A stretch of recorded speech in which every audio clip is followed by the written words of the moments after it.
At 1300 hours local time, 400 meters northeast of the Galapagos Islands, a low-profile narco-submarine drifted toward shipping lanes. Invisible to all but the keenest radars, its fiberglass hull skimmed the swell at 8 knots, a speed no legitimate vessel chooses in these waters. 3 tons of contraband rode beneath the waves, washed by each swell. Above them, a U.S. helicopter crew locked onto a blinking blip. 3 sweeps visible, 9 gone. The trap was closed. The hunt had begun. The Pacific corridor between Colombia and Mexico is one of the most lucrative smuggling routes on Earth, and one of the most dangerous. Every year, billions in narcotics move north along this invisible highway, slipping through stretches of ocean so vast that radar coverage is little more than educated guesswork. To survive here, cartels build machines that don't look like ships at all.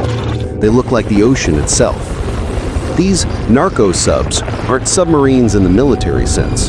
They're semi-submersibles. Crude, handmade, but terrifyingly effective. Fiberglass hulls painted sea gray, decks that ride just 18 inches above the waterline, and no visible radar signature. Built in jungle workshops, powered by stolen marine engines, and guided by GPS units bought in open markets, they can carry 3 to 6 tons of cocaine each trip. Every successful run means tens of millions in cartel profit, enough to replace any sub that sinks and every crew that disappears. For U.S. forces, these ghosts pose a nightmare. Satellites can't see them, surface radars lose them, even thermal imaging only catches them at the right angle, under the right sun. But when they're caught, it's usually not luck. It's persistence, training, and a chain of eyes that never blink. That's where the U.S. Coast Guard and Navy's combined anti-narcotics task force comes in. From forward bases in Central America to the long-range wings of the HC-130J patrol aircraft, the mission is constant: find, fix, and follow. Once a sub is detected, everything changes. It's no longer a patrol, it's a race. Because if that vessel crosses into high-traffic commercial waters, it's gone. It can blend into the clutter of radar echoes from tankers, trawlers, and container ships. You could be looking right at it and never know. And this particular chase, northeast of the Galapagos Islands, wasn't just another intercept. Intelligence had flagged the vessel days earlier, suspected to be carrying high-value cargo. Not just drugs, but encrypted communications hardware used to link cartel networks across the Pacific. It wasn't just about stopping contraband. It was about cutting off the arteries that kept an empire alive. By the time the blip appeared on radar, the clock had already started. The Coast Guard cutter Seneca was 50 miles away, 2.5 hours at full speed. Too far to stop the sub before it reached safety. The only asset close enough to act was the helicopter already airborne, running low on fuel, but high on determination. They'd need to locate, identify, and hold the target until Seneca arrived. A balancing act between time, fuel, and weather. The Pacific looked calm, but the barometer said otherwise. Storm fronts were building to the west. Every minute of delay meant stronger winds, higher seas, and one more chance for the smugglers to vanish forever. The stage was set. The crew knew the risks. What they didn't know was that this mission would spiral into something far more dangerous than a routine interdiction. The radar screen was honest and cruel, a heartbeat of returns that didn't behave like anything registered in the traffic database. 3 sweeps visible, 9 gone. The contact winked in and out like a candle behind glass. The operator leaned forward, fingers steady, voice clipped. Bearing 080, speed 8 knots, low profile. 8 knots was the signature of a semi-sub. Too slow for fishing, too slow for transit, perfect for hauling cargo that rode inches above the swells. Thermals confirmed the suspicion. On the monitor, the silhouette resolved. A low, gray-blue line riding 18 inches high, dark where the deck dipped beneath wave shadows. It returned no AIS, no call sign, no paint or name to identify it. Mathematics filled the crew's heads. Distance to shipping lanes, speed of the contact, time until it could melt into 1,000 echoes. 4 hours to the corridor, 2.5 hours for the nearest cutter. The calculus was brutal and simple. Only an aircraft could close the gap. Orders flowed without drama. The tactical coordinator called for an intercept. Sensors were retasked. Elevation adjustments, thermal gain, radar PRI changes to catch that ghost when it flickered. The HC-130J and an MH-65 already tracking other routes shifted focus. Crews scrawled fuel burn estimates on kneeboards, weighed prowling times against return margins. Above them, the sea looked empty.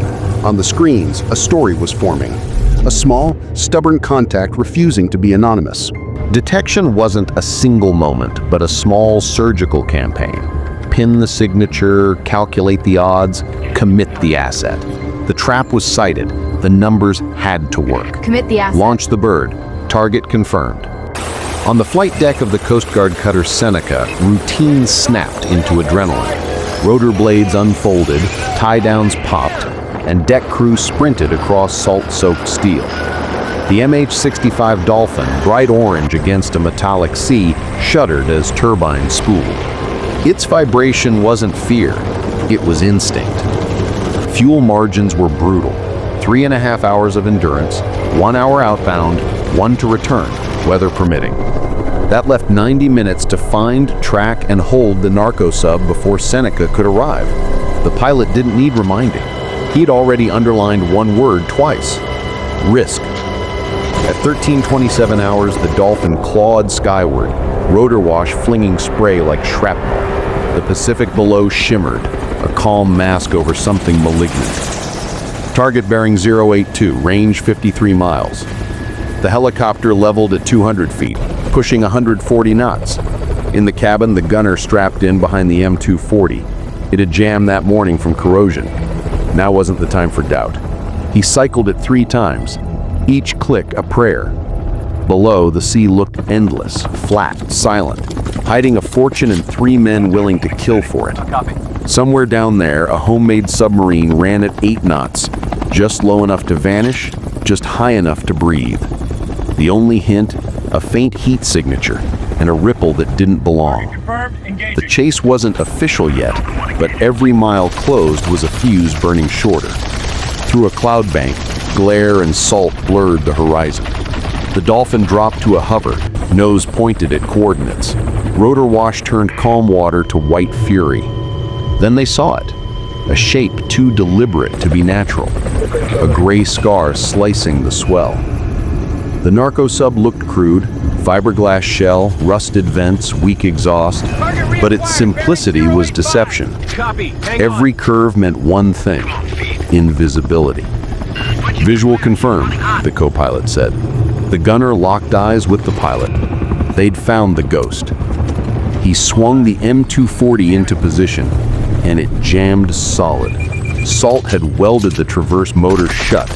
The pilot banked the Dolphin sideways at 50 knots, forcing the jammed gun to line up by inertia alone. Unorthodox, dangerous, but it worked. The first burst ripped through the air, round striking 100 meters ahead. A warning, no reaction. Second pass, 50 meters, still nothing. Third pass, 10 meters. Tracers bit the water. The sub's engines coughed, sputtered, then fell silent.